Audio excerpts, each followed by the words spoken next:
Hi friends, పల్లీల పచ్చడి నూరుకుందామన్నా కదా.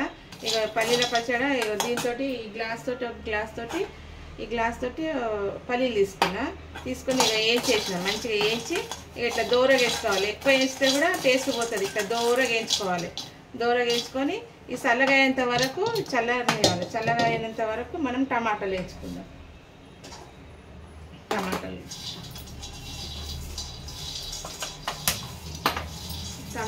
ఇట్లా వేయించుకోవాలి. ఈ టమాటాలు ఏం చేయాలంటే 4-5 టమాటాలు తీసుకొని ఇట్లా కోస్తే జల్దీ మగ్గుతాయి.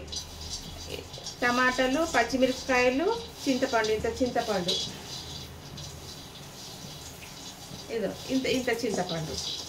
వేసి ఫ్రై చేసుకోవాలి. నూనెలో మగ్గనియాలి.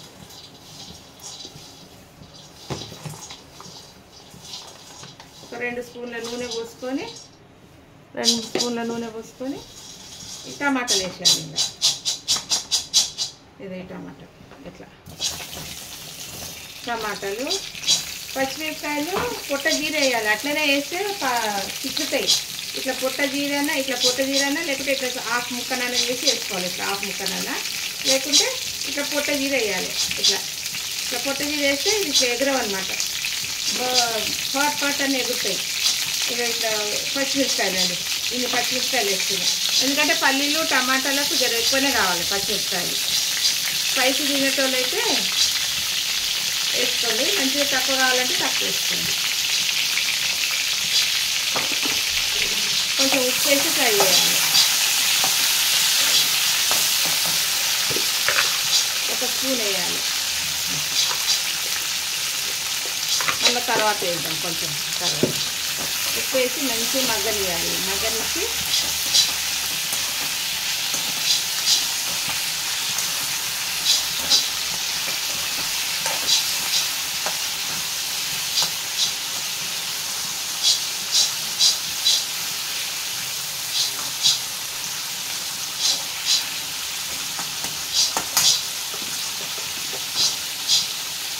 ఇవి మగ్గినాక ఇవి మెత్తబడ్డాక ఈ చింతపండు వేయాలండి. కొంచెం చింతపండు మగ్గినాక ఈ టమాటాలు మగ్గినాక కారం ఎక్కువ కావాలంటే పచ్చిమిరపకాయలు ఎక్కువ వేసుకోవాలి. తక్కువ తినేటోళ్ళు ఉంటే తక్కువ వేసుకోవాలి. అట్లా స్పైసీగా ఉంటేనే మంచిగా ఉంటుందండి. కొంచెం మంచిగా అనిపిస్తుంది.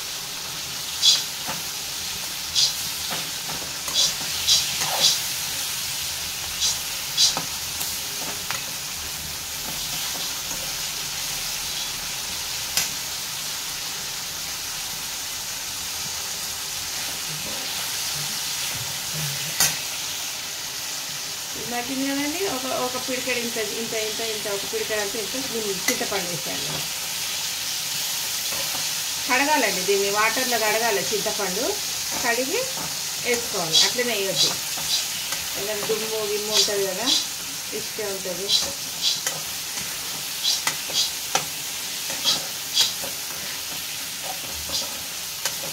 అయినాక ఇవి మగ్గినాయి కదా, ఇవి మగ్గంగానే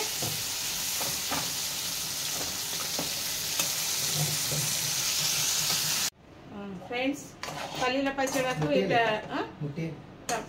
మగ్గింది కదా, మగ్గనిచ్చినాం కదా. ఇట్లా మగ్గినాక ఇది పచ్చిమిరపకాయలు, చింతపండు మగ్గినాక ఇక ఇన్ని ఎల్లిగడ్డలు వేసుకోవాలి. దీంట్లోనే ఎల్లిగడ్డలు, జీలకర్ర వేసుకోవాలి.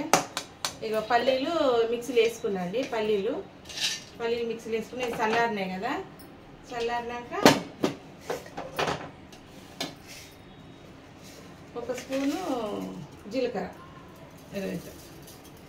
వేయాలి.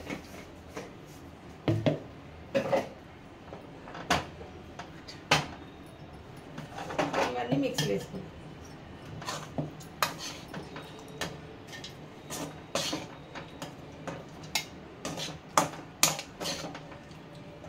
జీలకర్ర, ఎల్లిగడ్డ కంపల్సరీ ఉండాలండి ఇలా పల్లీల పచ్చడిలో. ఇదంతా రుబ్బుకున్నామండి. పల్లీలు, టమాటా, పచ్చిమిరపకాయలు, ఎల్లిగడ్డ, జీలకర్ర వేసి నూరుకోవాలి. పల్లీలు, టమాటా, పచ్చిమిరపకాయలు, చింతపండు నూనెలో ఫ్రై ఫ్రై చేసి పల్లీలు నూరుకొని ఇవన్నీ నూరుకొని మిక్సీలో వేసుకొని పెట్టుకున్నా. ఇప్పుడు పోపు పెట్టుకుందాం. పోపు పెట్టుకునేటప్పుడు 1 టీ స్పూన్ ఆవాలు జీలకర్ర వేసిన.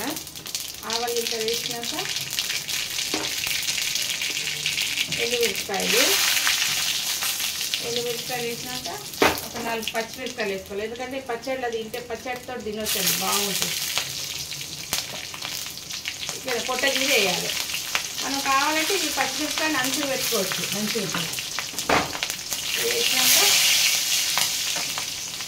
కరివేపాకు వేసాను.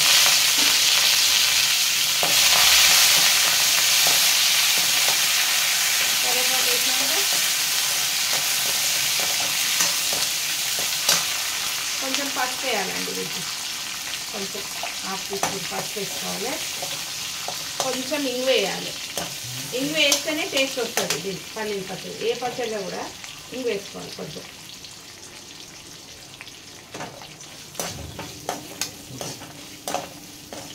అయిపోయింది పోపు. ఇది తీసుకొచ్చి ఇందులో వేసేసేయాలి.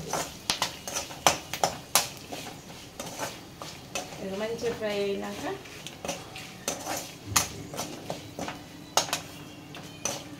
నూనెలో ఫ్రై అయింది కదా, ఇదేం చేయాలి, ఇందులో వేసేసేయాలి.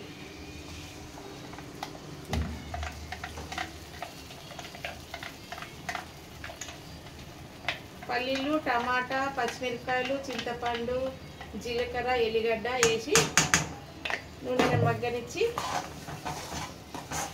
మంచిగా ఎంత బాగా కలర్ వచ్చింది చూడండి. ఇది అన్నంలకు తినవచ్చు, చపాతీలకు తినవచ్చు, దోశలకు, దేనికైనా తినవచ్చు. ఎంత సూపర్, ఎంత మంచిగా ఉంటుంది అంటే అంత మంచిగా. ఉప్పు 1 స్పూన్ వేసినా, మళ్ళీ మనకు తక్కువ ఉంటే వేసుకోవచ్చు. ఇదండి బగరించేటప్పుడు కొంచెం చిక్కటి పసుపు, కొంచెం పసుపు, ఇంగు వేసి బగరించుకోవాలి. ఇదిగోండి కొత్తిమీరతో గార్నిష్ చేసేసుకోవాలి. కొత్తిమీర వేసి దించేసుకోవాలి.